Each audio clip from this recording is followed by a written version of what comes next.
Good morning. I'm Joan Lennon. It is Friday, April 22nd. We are aboard the USS Iowa, one of only 4 battleships in our United States Navy. We are in the New York Harbor, specifically right on the Hudson River, pointing toward downtown Manhattan. And behind us here is the Palisades of New Jersey. We are here because it is Fleet Week.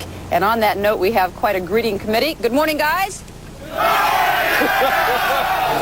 That's a way to wake up. Nice having it in person, you know. And with me sitting in for Charlie is our newest daddy, Steve Fox. Thank you. Thank you all. Thank you, ladies and gentlemen. Pictures will come later. Pictures later how in the is program, everybody? How's everybody? Everybody's fine. Mom's fine. Baby is fine. We're all amazed that you are here this morning. I know you got maybe 2 hours sleep last night. About that. Yeah. But it was 2 good solid hours, not like the night before. Good.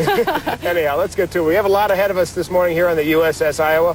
We're going to meet some of the men and women who work on this ship, who keep it ready for action if necessary. We'll see how they live. Plus, we're going to talk with some of the top U.S. Navy brass, including the Chief of Navy Operations. First, though, let's go to Spencer Christian. Spence, where are you? Well, Steve, I'm doing carrier duty this morning. I'm on the USS America. We're just off Staten Island, which is right behind me there. A little chilly here off Staten Island this morning. We're going to take a look at operations here on the carrier and see just what goes on aboard this floating city. We'll meet the skipper and we'll take a look at other things here. But first, let's go to Washington where Jed Duval has the latest in the news. Jed? Good morning, Spencer. Thank you. Good morning, everyone. A little more. For carrier, the USS America. Good morning again, Spence. Good morning again, Joan. It's a little chilly here, as I might have told you earlier, and it's chilly over much of the Northeast this morning. Let's take a look at what's going on with the weather. The jet stream has a position that's kind of strange for this time of year. Continued stormy in the west over the Rockies. A lot of storminess going on out there.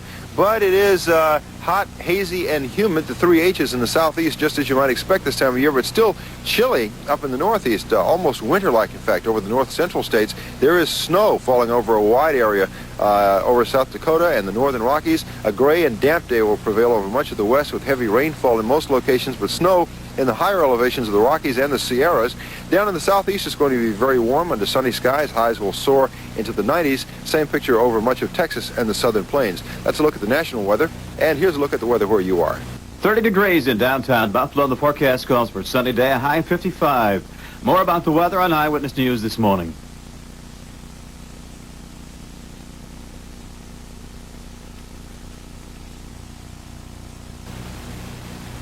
And joining me now is the skipper, the commanding officer of this vessel, Captain James Blair. Good to have you out here in the cold air this morning. Pretty good. Welcome aboard America. Well, it's good to be here. Good to be here. I would like for you to talk a little bit about the size of this vessel, just to give the viewers at home some idea of how big this thing really is. Just something about the dimensions, the number of people on board, and just what you do here. We're 85,000 tons, and we're 1,050 feet long, and we have around 5,000 people aboard with the air wing from Carrier Air Wing 1, and we have around 86 airplanes aboard here, and we serve about 22,000 meals a day, and that's kind of what we do. We're a city of 5,000 people that never sleep. I was going to say it's a lot like a floating city here. In order to serve 5,000 people, you must have all the conveniences and the shops and barber shops and things like that. We have barber shops. We have our own television station. We have our own medical department. We have the library, and we all the services that support the city we have aboard here. In addition to that, a little bit of military capability. Yes, sir. Good to have you. Good to have you here this morning. Thanks for coming out in the cold. And we'll have more weather and more from the Supercarrier America in the next half hour. Steve? You know, Spence, you're right. It is a little nippy out here. Anyhow, this ship, the USS Iowa, is not anywhere near as large as the supercarrier where Spencer is, but it's still big enough for 1,500 men and 60 or so officers who are proud to serve on this ship with its distinguished heritage and special place in military history. When you say the word battleship, a specific image comes to mind. These are big ships with big guns. We have enormous power embodied in the 16-inch. A simple analogy to the weight of the projectile and the range to which we're throwing it to is take a Volkswagen and mash it down into a hunk of steel and fire it out of this gun. Well, it'll go about 21 miles. Battleships were designed to do 2 things: project firepower and take a hit without getting knocked out of a fight. The USS Iowa has served that mission during all 3 of its lives in the U.S. Navy. Built during the early years of World War II, Her first official function was to transport FDR to Tehran in 1943. There, the President, Churchill, and Stalin agreed to fight as allies against Germany. This porcelain tub was installed for FDR's voyage. It remains today the only bathtub on any U.S. warship. Later, the Iowa saw action in the Pacific against Japanese forces, but after the war was decommissioned and put into mothballs along with other battleships. The Korean conflict brought a new lease on life. The Iowa became the flagship of the 7th Fleet. In just 6 months off Korea, Iowa fired more than twice as many rounds as in all of World War II. After Korea, peacetime economies and a need to modernize once again sent the Iowa back to the mothball fleet. It appeared this would be her final resting place, slowly rusting away, a reminder of the days when the mighty battleship ruled the seas. All stations men are ready. But today, after a 26-year retirement, Iowa and 3 of her sister battleships have once again become key factors in U.S. naval strategy. The old traditions are still alive, although now surrounded by an array of modern conveniences. The ship has its own dentist's office, barber shop, post office, and newspaper. But the Iowa's distinguished heritage remains its hallmark. Bringing the battleship back into service shows that the United States is strong, that we are proud, we are very proud, our Navy is proud. This is the best ship in the Navy as far as I'm concerned. It's the one that I serve on. Yes, we're ready to go anywhere, anytime. Of course, I'm very partisan in this, but take a great deal of pride in saying that being a battleship sailor is being the best of sailors on the best ships. We can go any place and do just about anything, and that's what we've been proving over the last 4 years. And joining us now is the commanding officer of the USS Iowa, Captain Larry Sequist. Good morning, Captain. Good morning and welcome aboard the battleship. It's nice to be here. I got to ask you this question, though. It's an impressive-looking ship, but it is also, as we pointed out, an older ship. We're sitting on a wooden deck. A lot of people are wondering, how can a ship that's almost half a century old really be effective in today's modern technological military world? Well, this is not a museum. It's a ship with a rich history. It does have 45 years of age. It was born here in Brooklyn. But the fact is, it was an extremely well-built ship of very fine materials to an excellent design, and something that's made well is going to last a long time. We expect the ship to last another 25 or 30 years. It's been modernized with modern missiles, modern computers. It's a terrific ship with a great future. I read, I believe, in doing the research for this today's show, that there's 12 to 16 inches of steel protecting the ship in parts? Some places 17 inches. Isn't that something? Yes. Now, what about this controversy about nuclear weapons on board the ship? As you know, as U.S. military policy, you can't confirm or deny whether the Iowa carries it. But a lot of people don't like the fact that nuclear weapons are here in New York Harbor, or maybe in New York Harbor. What do you say to those people?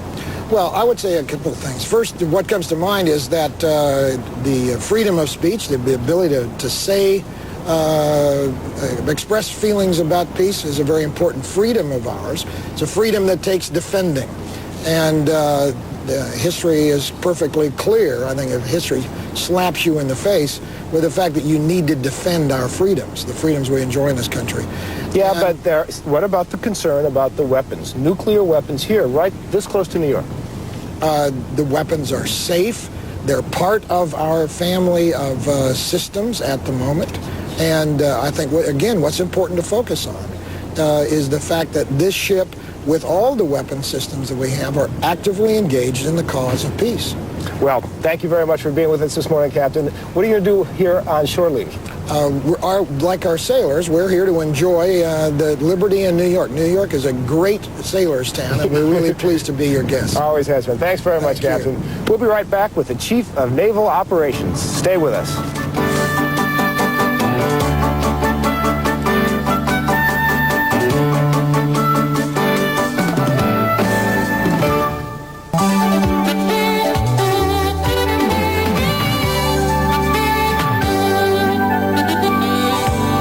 America. My name is Petty Officer John Trail. I'm stationed at Subic Bay Naval Station, Philippines. I'm from Harlan County, Kentucky, and I'd like to say hello to my parents. Hello, Mom and Dad. It is now 7:18. We are back aboard the USS Iowa. The U.S. Navy was put to the test earlier this week when it engaged Iranian forces in the Persian Gulf. Of course, the Persian Gulf is just one of many regions around the world where the U.S. Navy shows the flag. Admiral Carlisle A.H. Trost is the Chief of Naval Operations, and he joins us this morning from the Pentagon. And good morning, sir. Good morning. How are you this morning? I'm fine. Admiral, you want to assess for us the outcome of the battle earlier this week, and what did the U.S. Navy accomplish?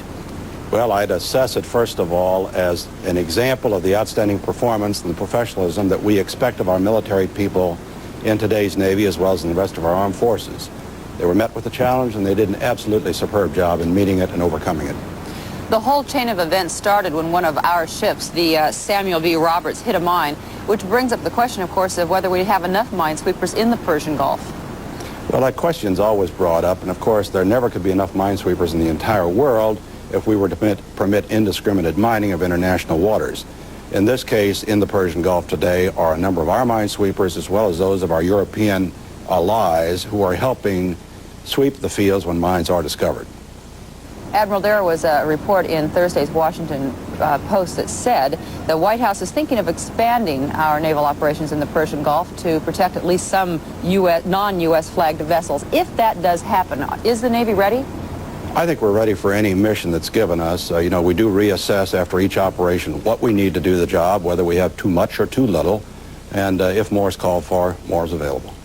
All right, we'll step back from the Gulf for a moment and take a look at the Navy overall. There was, of course, a lot of concern a decade ago that our Navy just wasn't prepared. Bring us up to date now. Is today's Navy ship shape and prepared? I'd say very, very much more so. There's truly no comparison between the Navy of a decade ago, the armed forces of a decade ago, and today. We've benefited from the very strong support we've had from the Congress and the people of this country over the last 7 years. We have good, competent, well-trained professional people who are staying with us in unprecedented numbers. We are ready. And in terms of numbers, sheer numbers as far as ships and personnel, it has increased tremendously, I understand.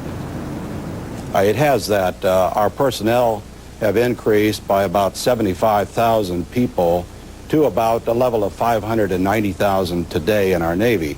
Our ship count 10 years ago was 479. Today it's nearing 570. More importantly, the capabilities and the newness of that fleet and its readiness has improved markedly. You say we're up to 570. I know that there's the goal of 600 ships in the fleet. In fact, former Navy Secretary James Webb resigned earlier this year over that point. Why the magic number 600? Explain how you reached that number. Well, you could look at 600 as sort of a shorthand description of the capability we were seeking, that capability necessary to do the job in meeting this country's commitments at an acceptable level of risk. More important than the numbers, if I may, is the constitution of that particular group. The 15 carrier battle groups, the 4 battle groups centered around ships like Iowa, the 100 submarines, the support ships, the amphibious lift, that give us that capability, which is essentially intact and remains the goal. And how would you compare our Navy to that of the Soviet Union? Well, I'd have to say that today I feel confident that we could meet any challenge that faces us. Having said that, I say that because of the support and the buildup we've enjoyed in this decade. That's why people like me are such strong proponents for continued support of our military forces. There are some who say that we are building the wrong kind of ships, big ships, that we should be concentrating in other areas. What would you say to them? I'd say we disagree. We've proven that no matter what the task, be it peacetime crisis control or a greater contingency, we're ready for it. We have the ships which people who've dedicated their lives to this profession feel are those necessary to meet the threat and meet our commitments. So I'll stick with them. Admiral Trost, thank you very much for being with us this morning. And we are, of course, here in the New York Harbor as part of Fleet Week, which for years has been celebrated in San Francisco. Now New York City is hosting what was supposed to become now an annual affair where we honor all of our U.S. servicemen, men and women alike. And we'll be back in just a moment.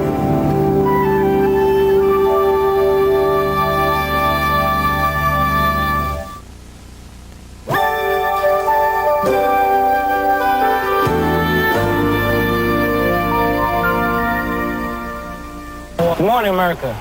My name is Quartermaster Seaman Jared Arakaki. I'm overlooking the beautiful beach of Hanauma Bay in Honolulu, Hawaii. I'd like to say hello to all the people in Waianae and to all the local brothers on the USS Willamette.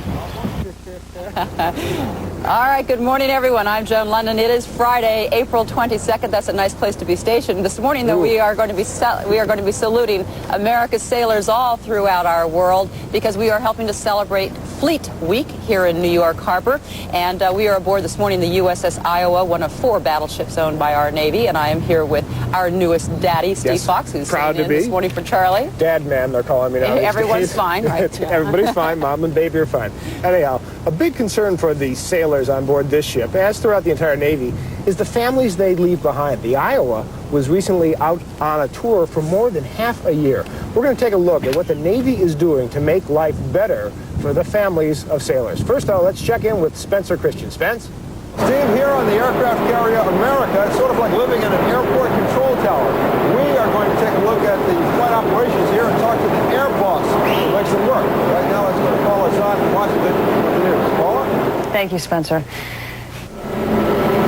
Well, when they told me I'd have to rise to the occasion during this program, I never took it quite so literally. But right now, we are rising to the occasion.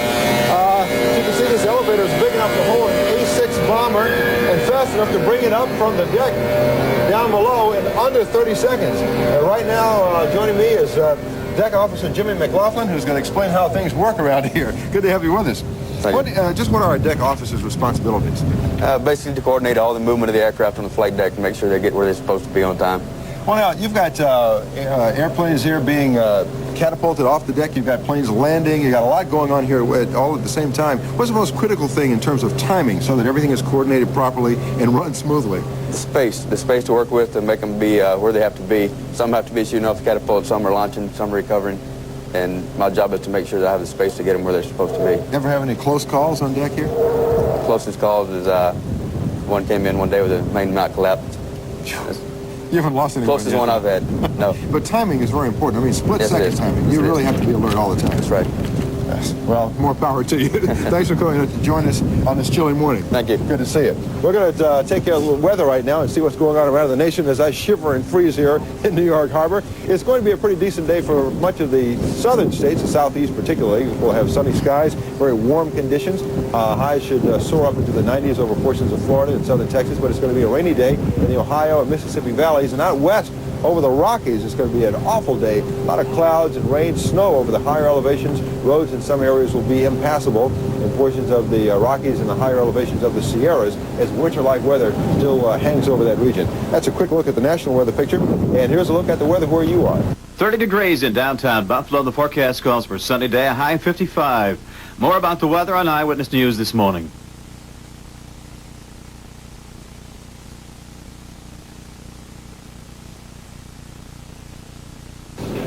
And that's a look at the weather for now and flight deck operations. We'll have more in the next half hour. Stephen Jones.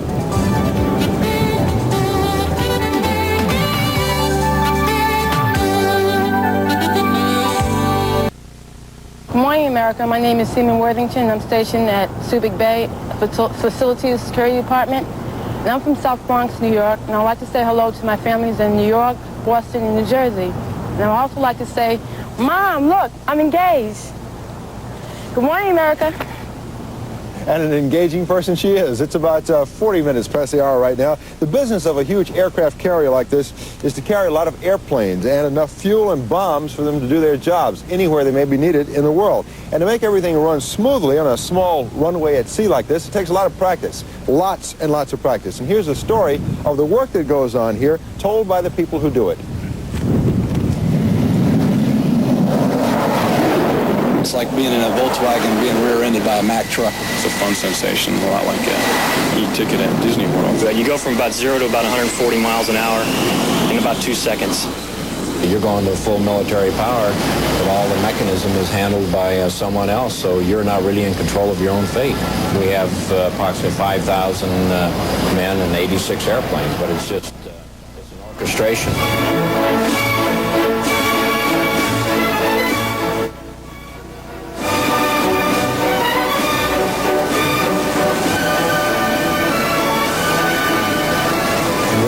We will launch every hour and a half or so and recover every hour and a half. 16 to 25 aircraft will go out on a mission, and immediately after their launch, the deck is made ready for the recovery of the previous launch.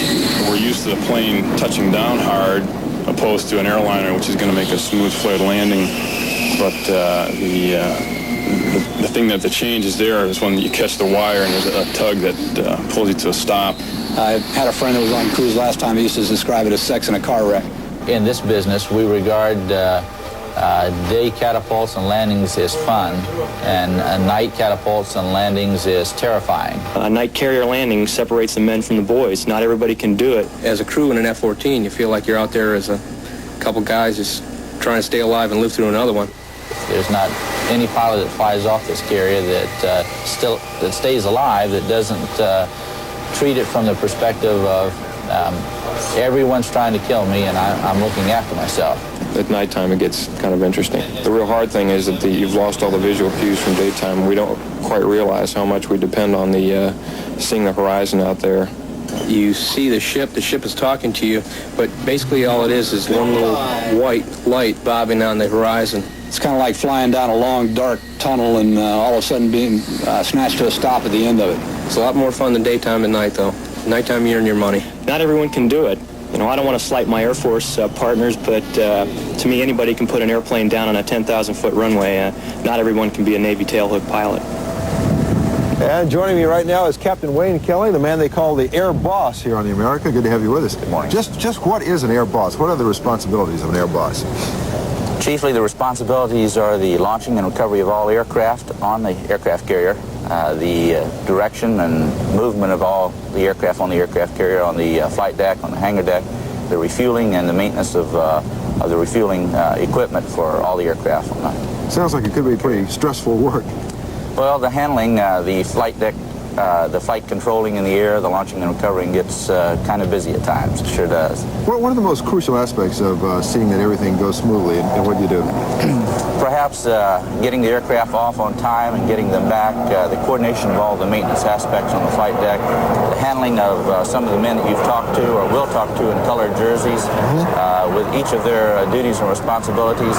Everything on a carrier runs on a timeline, and it doesn't slow down because an aircraft goes down or has difficulties. We launch aircraft to the second on time. They go out for a specific mission for an hour and 30 to an hour and 45 minutes, and they land exactly on time.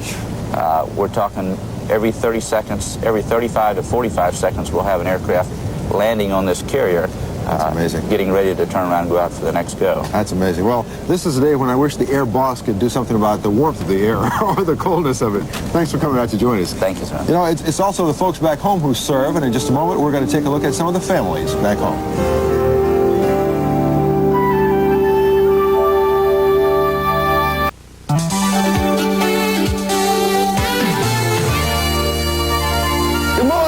This is Airman Brian T. Schofield aboard the USS Theodore Roosevelt station here in Norfolk, Virginia. I'd just like to say hi to my mother back in Sacramento, California. The term hazardous duty, it's a reality for many men who serve in the U.S. Navy, many women as well, but it has a special meaning for those who wait for them back home. John Wessling from our Norfolk, Virginia affiliate WVEC-TV has a report now on Navy families. Lloyd's of London says a U.S. guided missile frigate was attacked and hit in the Persian Gulf tonight and that there were casualties.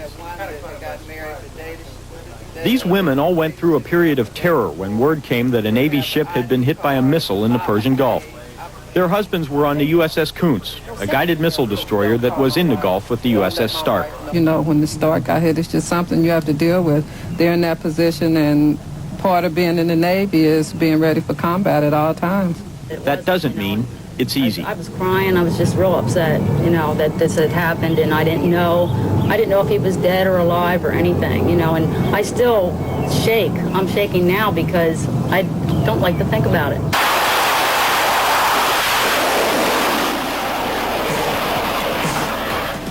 A Navy family learns to deal with the reality that sailors sail into harm's way.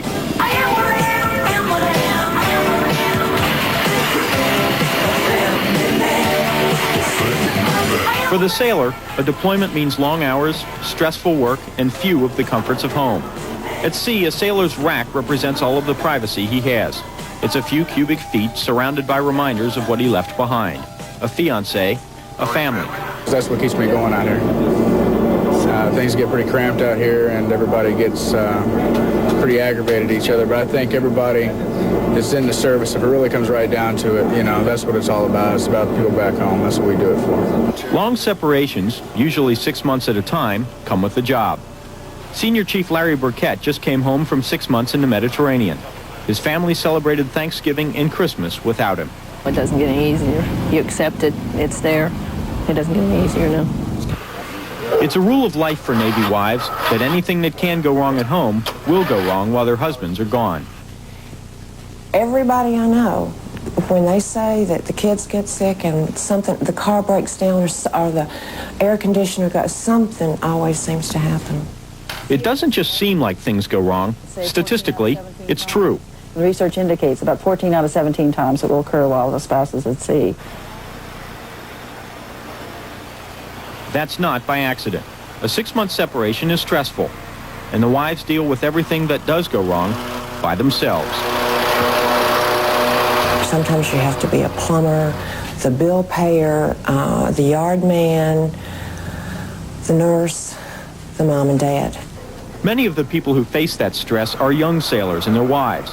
Faith Slater was pregnant with their first child while her husband Scott was deployed on the carrier Coral Sea.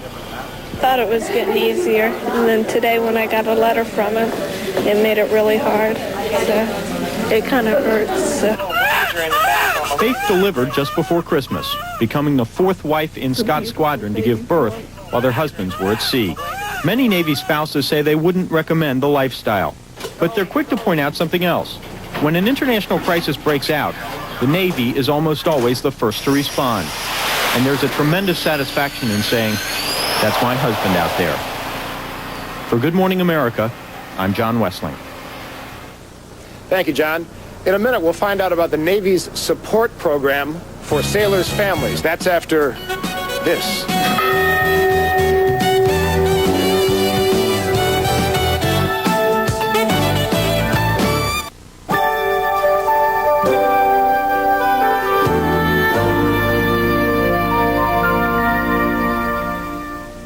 Good morning, America. My name is Chief Petty Officer Hill, stationed aboard the USS Cincinnati. I'd like to say hello to my wife, Phyllis, my daughters, Tasha, Marsha, and Tracy, and I love you all and hope to see you real soon. It is now 7:53. The growing concern in the Navy for its families has shown itself in many ways in recent years. One of those is the creation of a high-level Navy post to specifically deal with these family members. And Mrs. Alice Stratton is the first person to serve as Deputy Assistant Secretary of the Navy for Personnel and Family Matters. And it's nice to have you with us this morning on the program. We just heard some of the problems associated with being in the Navy as a family. You have been a Navy spouse for 29 years. now. 29 now years. You certainly know the problems. What services does the Navy now provide that they didn't provide 29 years ago? Well, in the last 10 years, we've brought online a number of services.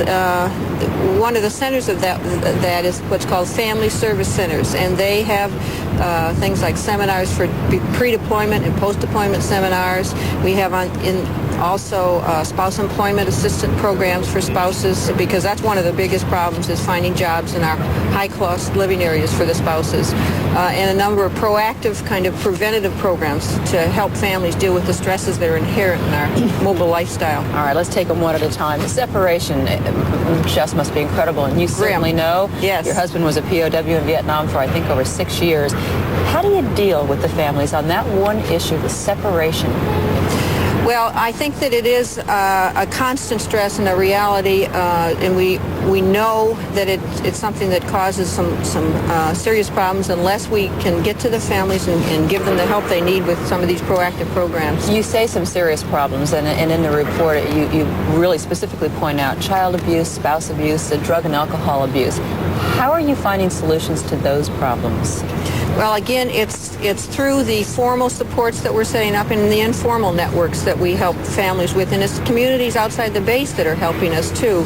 When my husband was a POW, my family survived the long-term stress just because of the combination of the community concern and interest. And there's always been interest at a high level, I think, from administration to administration for the families, and that continues today. We heard one young woman in that report that we just saw, the one who had just had the baby, say, I wouldn't recommend Navy life for a family. But here I'm sitting with you. You have 3 sons. Right. What, two of them are in the Marine Corps, yes. Plus a daughter-in-law. Right, in the Marine Corps. So you certainly, I would say, think that it is a good way of life. I think that the Navy and the Marine Corps is a fine environment to raise a family and to serve the country. But I do know that it's a price that we pay, and there are a lot of stresses that are inherent with our lifestyle. Are we doing enough now? I mean, are the programs that are in existence now enough to make it something that you can get new families? I mean, we're always trying to get new people into the services. Well, we're working on it. We're trying, and certainly I think that's the important thing. At the highest levels, people recognize that we need to continue to try and support these families. We have fine people on board, and we're going to continue to work harder to get the programs that they need. This has got to be a very rewarding post, I would think. Tell me what it's been like for you being able to work with these families directly and help them. It's absolutely. I feel like I've been getting ready for this job all my life, because it's very rewarding to be able to be in a position to give advice on policy matters about things that I feel so strongly about. And you bet, the everyday real problems. Yeah. Absolutely. Mrs. Stratton, good to meet you, and thank you very much for being with us. And we'll be back with more from the USS Iowa when we come back.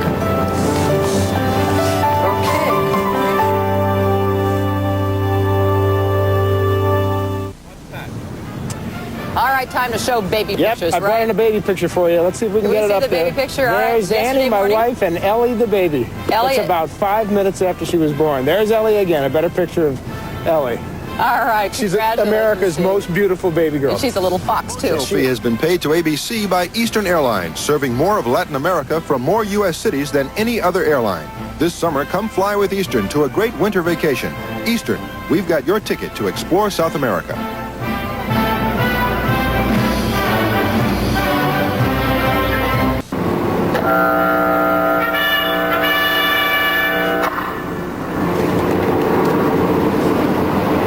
Every day at this time throughout the world, ships of the U.S. Navy raise their colors, and we are helping to celebrate Fleet Week here in New York Harbor.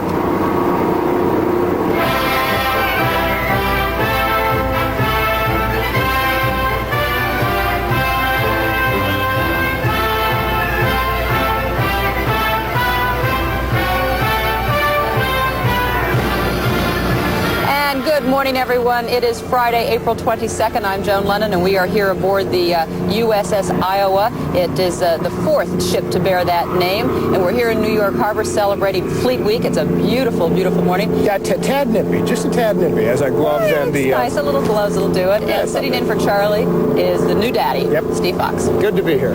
Coming up later on in this hour, we've got an interview with Tom Clancy, who is the best-selling author of The Hunt for Red October and other Navy novels, plus a debate about whether today's Navy is ready for tomorrow, and a look at the changing role of women in the U.S. Navy. First, though, let's go over to Spencer Christian. Spence? Okay, Steve, I'm on the carrier USS America, of course, a bit farther south than New York Harbor. Carriers like this make up the centerpiece of U.S. naval strategy, and we're going to take a look at some of the fascinating and highly skilled activities. 7, and let us go back to the super carrier America for the weather with Slingshot Christian. Okay, Joan, I'm on that part of the deck right now where there literally is a slingshot where the catapult launches these planes into the air. They can go from 0 to 150 miles per hour in about 2 seconds. And these are some of the men who really put their lives on the line to make everything go smoothly here. Notice now that there are different color shirts here. You got green, red, yellow, blue, purple. What do all these different colors mean? Well, basically, it's how we identify the different jobs and functions on the flight deck. This man here, he's wearing a green shirt. He's responsible for catapults and arresting gear. I'm a yellow shirt, or aircraft director. I'm responsible for safe and efficient movement of aircraft on the flight and hangar deck. This man is a blue shirt. He's in charge of chalking and chaining the aircraft and making sure they're secure once we park them in the final spots. This man over here with the suit, he's a crash and salvage man. If something does go wrong, one of the hazards you mentioned, then it's his job to make sure we come out okay. Let's talk about some of those hazards now. We mentioned this is risky business. How much danger are you in when you're out here? Have you had any close calls? Well, I personally haven't had too many close calls. There have been a few, but we're well trained, and we have people like that man there to take care of us if something should go wrong. So, you know, we're used to it. We live around it every day. Speaking of that man there, this is your birthday, I understand, so I'll give you a chance to tell me who you are, where you're from, and how old are you? Well, my name is Jeffrey Pierce. I'm from Tampa Bay, Florida, and I'm 20 years old today. And I'd like to say hi to Sean and Guy and my parents. Okay, glad you didn't have a bigger family. Happy birthday, and hello, Tampa Bay. All right, thanks for joining us, gentlemen. And right now, let's take a look at today's weather. It's going to be a decent day for the southeast and the southern plains. Sunny skies, warm temperatures, summer-like weather. But all up and down the Mississippi Valley and into the Ohio Valley is going to be gray and wet and nasty. And you talk about nasty, how about out over the Rockies, where there's going to be heavy rainfall, some flooding in low-lying areas, heavy snowfall, making for impassable roads in some of the higher elevations, a winter-like and stormy day over much of the western part of the nation. That's a look at the national weather. Here's a look at the weather where you are. 42 degrees in downtown Buffalo. Now the forecast calls for sunny day, high 55. More about the weather on Eyewitness News this morning.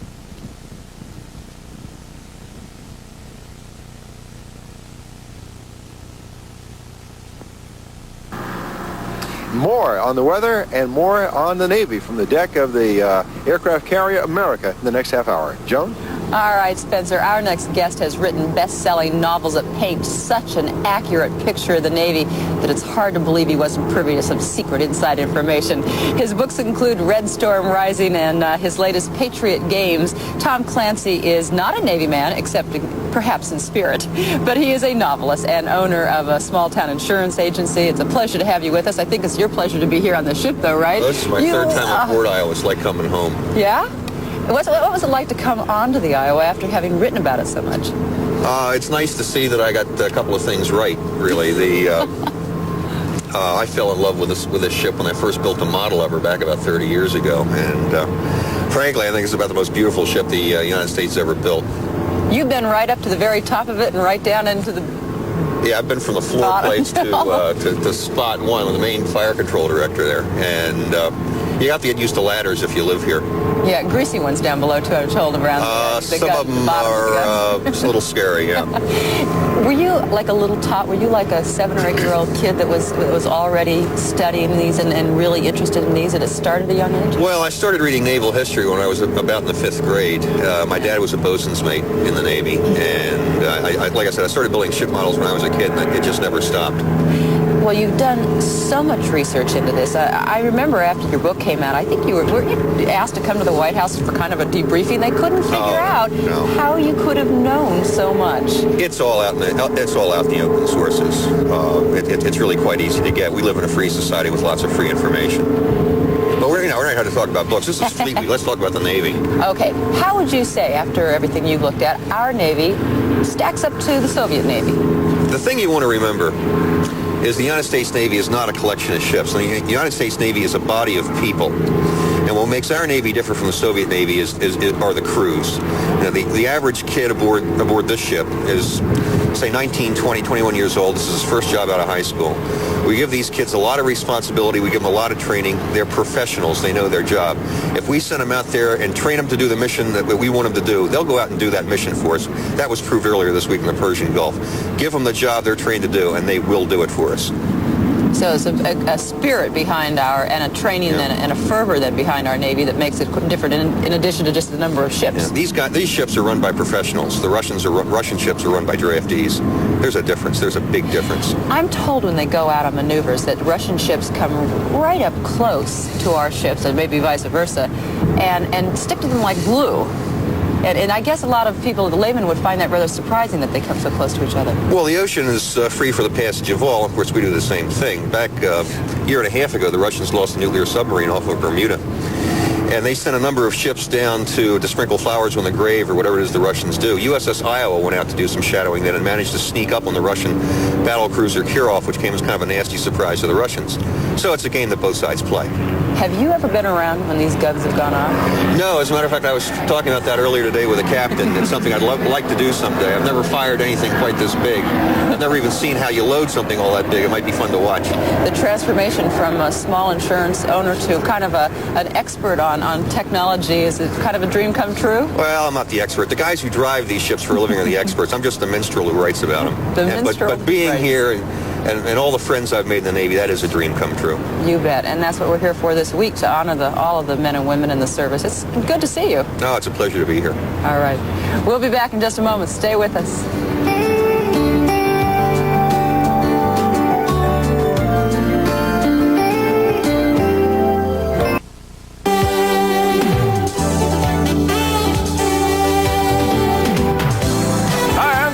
Adams on the USS Blue Ridge, stationed in Yokosuka, Japan. I'd like to say hello to my mom and dad in Las Vegas, Nevada. Good morning, America. It is now 8:16. Huge supercarriers like the USS America are a key element in our country's defense strategy, but there are critics who say that those carriers are too costly, too vulnerable, and they could be, in fact, a liability in time of war. One of those critics is former Admiral Stansfield Turner, who used to head the CIA. He joins us this morning from ABC News in St. Louis. Here with me in New York is a man who is deeply committed to those supercarriers, former Navy Secretary John Lehman. Good morning, gentlemen. Admiral Turner, let's start with you. What do you think is the problem with the supercarrier strategy? The first problem is that we're putting so many resources, so many dollars into carriers that we're neglecting the rest of the Navy. The Navy's getting out of balance. The second is that while the aircraft carrier is a marvelous weapon system, the large carrier has had its day. Its day was yesterday, not tomorrow. They're bound to be vulnerable. We ought to have carriers, but we ought to have lots more of them in smaller sizes, and modern technology makes that possible. You don't have to have big aircraft today. You have small aircraft with highly sophisticated missiles on them, or even smaller ships with just the missiles on them, rather than these big platforms that are so expensive and so vulnerable. Why do you say that they are bound to be vulnerable if they have the defense systems they have, the expensive defense systems, and they have aircraft on board to defend them against enemy aircraft? They're marvelous at defending themselves, but to begin with, in the modern age, you can find anything at sea or on land by satellites. You can send weapons in from long distances away with remote control systems today. It's going to be very difficult to defend big ships at sea. In addition, you've got to remember that an aircraft carrier is a floating ammunition depot and a floating gasoline station. There's no way you can make it invulnerable. We tried that with battleships in the 1930s.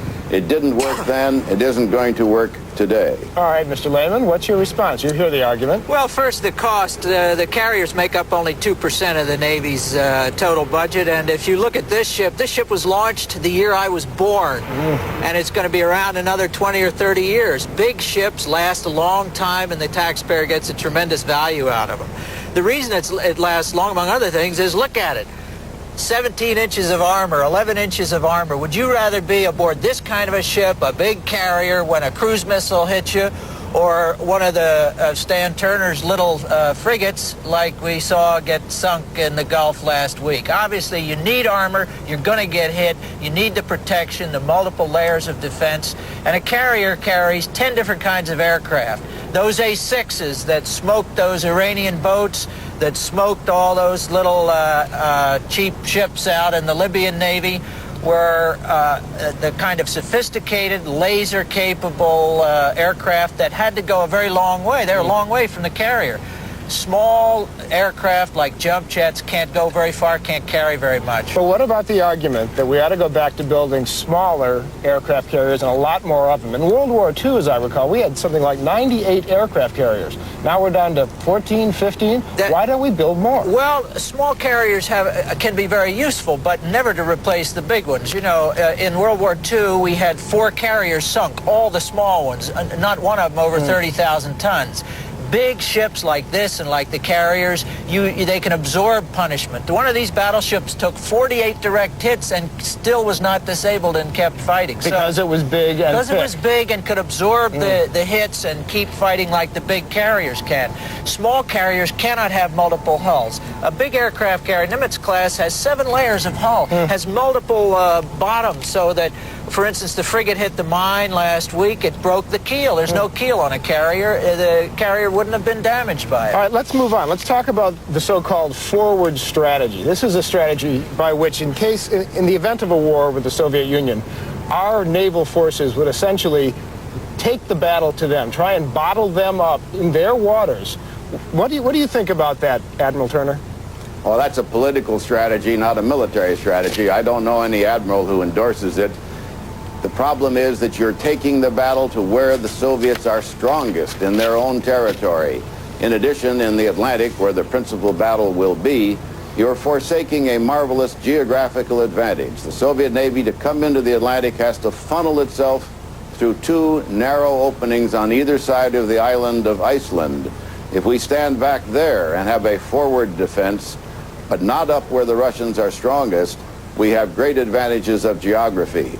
The greatest, or the first, great naval battle of history was fought in just a very similar condition, on the defensive, and that's where we've got to fight the next one. All right, Mr. Lehman, your response. Well, Admiral Turner's out of date. If he would look at the testimony of every Atlantic Fleet commander for the last 5 years, he would see them lay out that strategy. The fact is, in military terms, there is no option to have a Maginot Line. It's naive what Admiral Turner suggests, that we can go back to the kind of strategy the French use, draw an imaginary line and stay behind it, and the Russians won't come to get us. The problem is our allies are north of that line. Norway is north of that line. But Turkey is east protecting of that our allies is a political decision, not a military It's not a political decision. is it? It's a legal decision. We're bound by Article 5 of the NATO treaty to treat an attack on them as an attack on us, and we've got to go there. All right, thank you very much. Sorry, Admiral Turner, we've run out of time, as we inevitably do. Thank you both for joining us this morning. It's now 22 minutes after. We'll be right back after this.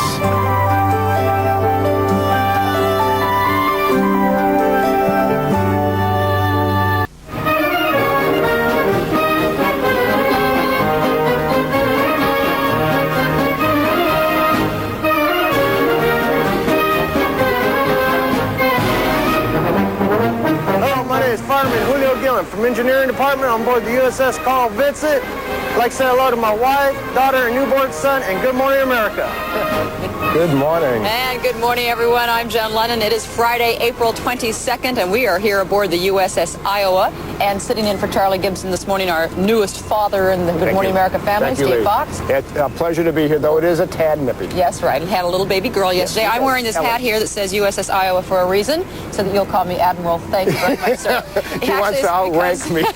We are sitting here aboard the USS Iowa in the New York Harbor. Just behind us is the Hudson River in New Jersey. We are here helping to celebrate Fleet Week. And in this half hour, we are going to have the highest ranking woman in the Navy, and she happens to be a Rear Admiral. She, I think, is the highest ranking person on board this ship right now. That's right. Maybe even outranking you. Now, I know you know this fact. Here's a neat little Navy factoid. The USS Iowa was built mainly by women. That's here right. at the Brooklyn Navy Yard during the 1940s. In fact, its size was determined by the height of the Brooklyn Bridge. It had to be able to... The Verrazano Bridge? Yeah. It had to fit underneath that to get out to war. Yeah. And its width was determined by the width of the Panama Canal. It's only a foot smaller. Yeah, than the canal. It sneaks right through it. Anyhow, we'll be back with more from the Iowa, but first, Spencer Christian over on the USS America. Spence? Hi, Steve. Yes, I'm glad you pointed out that the Iowa is not the only Navy vessel in New York for Fleet Week. I'm on board the aircraft carrier America, and we're going to see more about how things work on this floating airport in this half hour, but right now we'll see how Paula Zahn works with the news. Paul? Thanks, Paula. By the way, we did a quick fact check, and in fact, it was the Brooklyn Bridge that this boat was built to fit underneath. It was determined by the size of that bridge. We'll be right back with Spencer Christian with the National Weather Report from the USS America. Stay with us.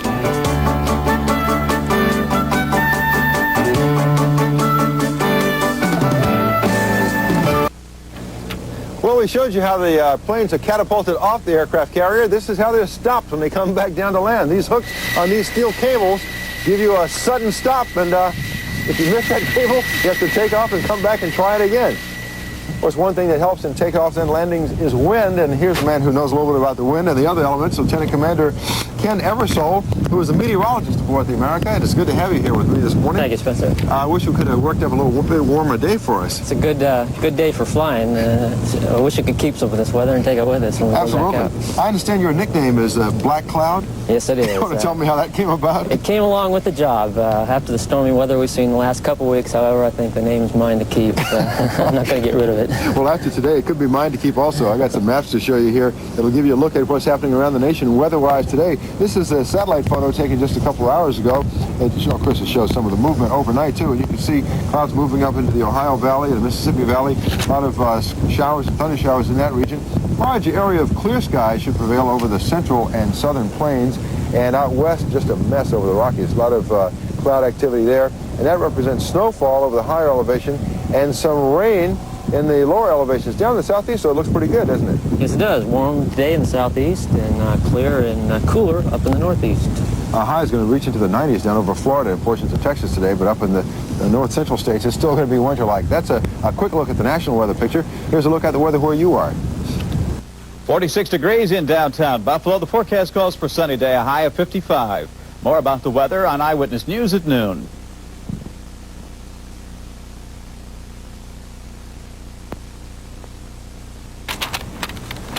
I would imagine that weather conditions are critical to the operations here on the carrier. Yes, they are. There's no question that we're here primarily to support the 9 squadrons that are embarked, to keep them flying safely. That's our main job on board. Well, you don't start looking at weather as early in the morning as I do, though. Oh, I'm not so sure. We keep our office open 24 hours a day when we're at sea. Oh, I guess you do then. Thanks for coming out to join us this morning. Thank you. We're going to take a look at the role of women in the Navy in just a moment.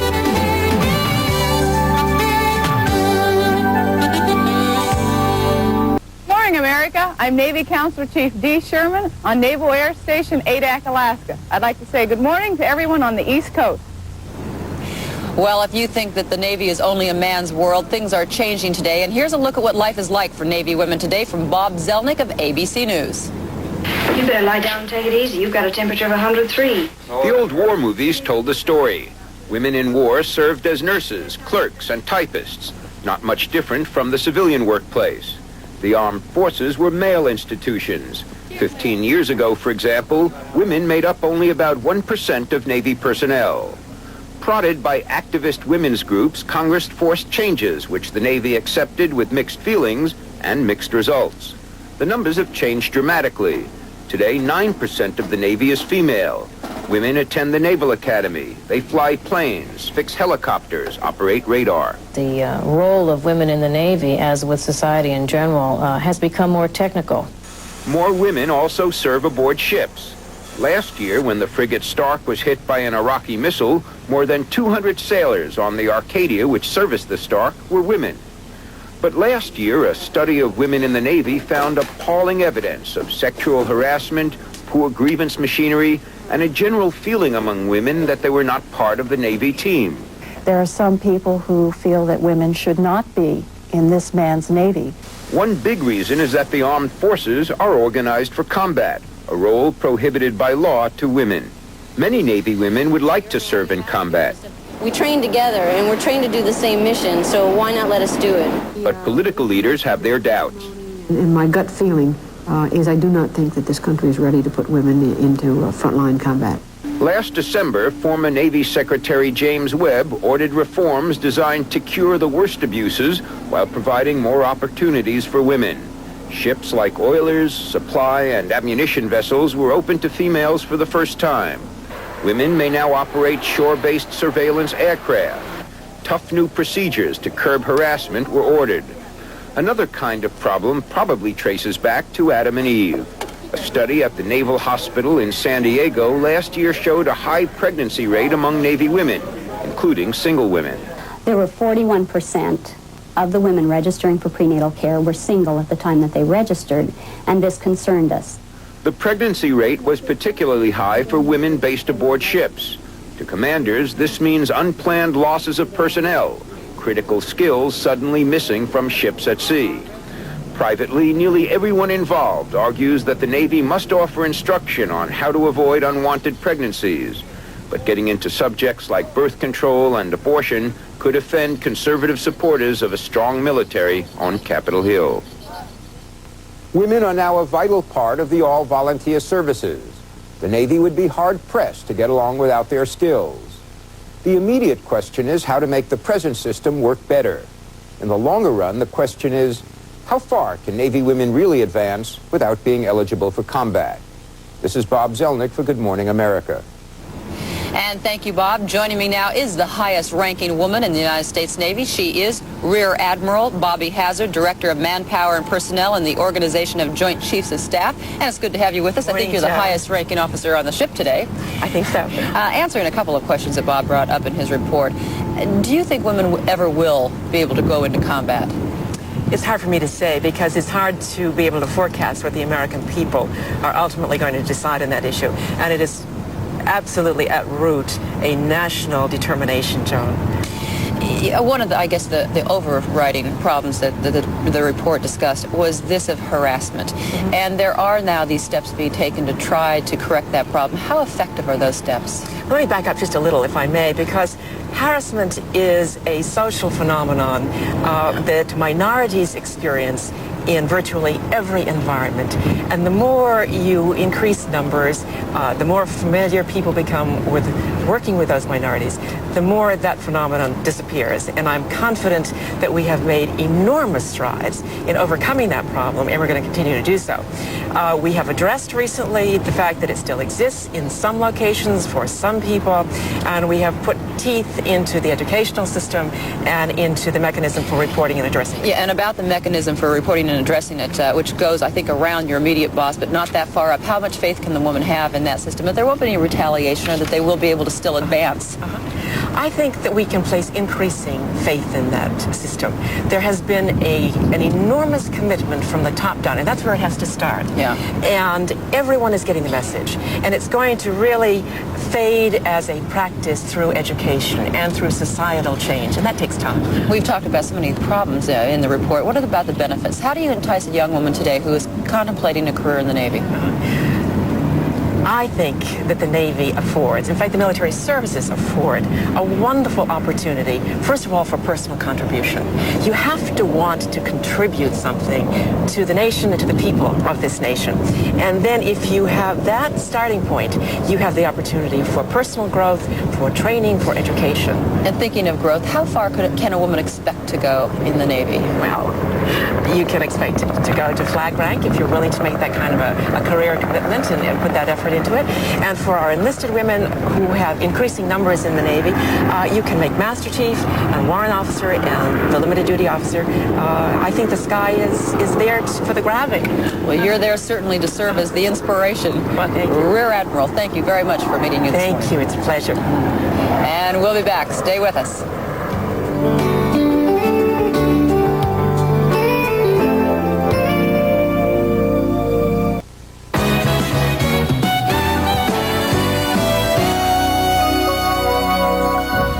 Good morning, America. I'm Petty Officer First Class Ed Cahill, stationed with the Naval Mobile Construction Battalion 7 in Sigonella, Sicily.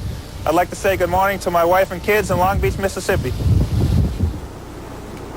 We're back on board the USS Iowa with Zach Fisher, the honorary chairman of Fleet Week, this 4-day extravaganza that's brought the Navy and some Coast Guard guys here to New York. I want to tell you, this Fleet Week was long overdue. Why did it come to New York after years in San Francisco? And what's going on? Well, we were very lucky. San Francisco turned it down. New York being the greatest port in the country, New York an old Navy town. It's just a matter of history repeating itself. What kind of events are planned for Fleet Week? Well, the sailors are really kept busy. They'll be at Yankee Stadium tomorrow with 2,000 sailors at the game. We'll have a crew party on board the Intrepid for them. There'll be sea air rescue by the United States Coast Guard. Demonstration. That's right. And then the Navy diving exhibition right around the Intrepid. Now, what can the public see if they want to come on down? Oh, they'll see all those exhibitions. Yeah, but they can come on board some of the ships as well, yes? They can go on board from today on about the 11 ships that are here, including the Iowa and the America, most exciting ships. Let me tell you a story about the Iowa. Quick story. All right, the Iowa saved the Intrepid 44 years ago. She was standing right next to her. The kamikazes knocked the Intrepid out with 75 lives lost. The Iowa shot the rest of the kamikazes down and saved it from being destroyed. You know, I am not sure that New York City is ready for 9,000 sailors over this weekend, but we'll see what goes on. You looking forward to it? I sure am. I with the officers last night, with them tonight and tomorrow night, and they are just so pleased about how the sailors feel about New York. It'll be a tradition. Well, they'll be coming back. Year after year, perhaps. Thanks very much, Zach Fisher. We'll be right back with the Naval Air Training Command Choir after this.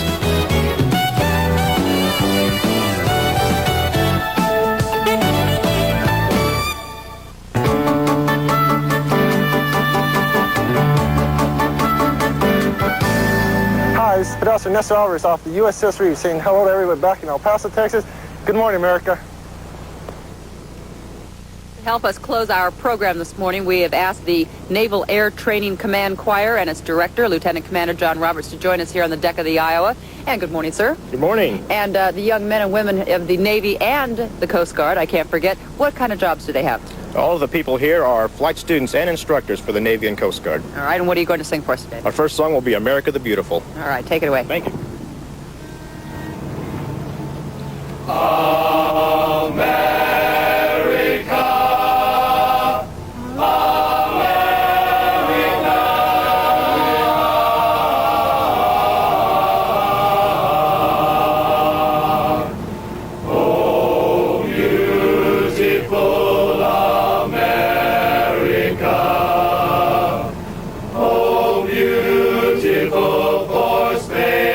Skies for amber waves of grain, for purple mountain majesties, above the fruited plain.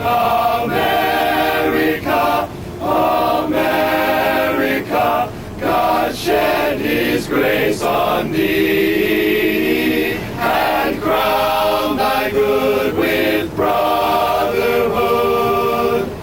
from sea to shining sea. America, America, America.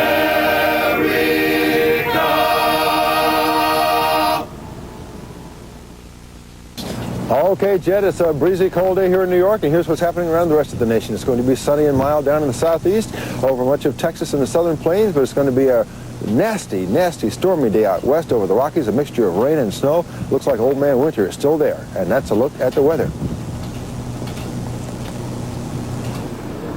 All right, thank you, Spencer. We will see you Monday morning, and congratulations once again to you, Mr. Fox, on the birth of your little daughter. Happiest day of my life, no doubt about it. And maybe one day she will be Admiral Alicia Fox. The President of the United States, Alicia Fox. I like the sound of that. What else do we have next week? Next week, coming up on the program, Bruce Willis, the Smothers Brothers, and a conversation with former President Jimmy Carter, a Navy man himself. And, of course, we want to give special thanks to the U.S. Navy this morning, and to all those aboard the Iowa here and the super carrier, the America, and to all those who serve in uniform all around the world. And you have a great weekend. We will see you Monday morning.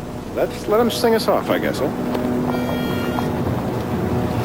Anchors away, my boys, anchors away. Farewell to college joys, we sail at break of day. Through our last night on shore, drink to the full, until we meet once more. Here's wishing you a happy voyage home. Heave-a-ho there, sailor, everybody drink up while you may. Heave-a-ho there, sailor, for we're gonna sail at break of day. Drink away, away, for we sail at break of day. Hey! Blue of the seven seas, gold of God's great song. Aerial photography provided by Airship Fuji and Fuji Photo Film USA Incorporated.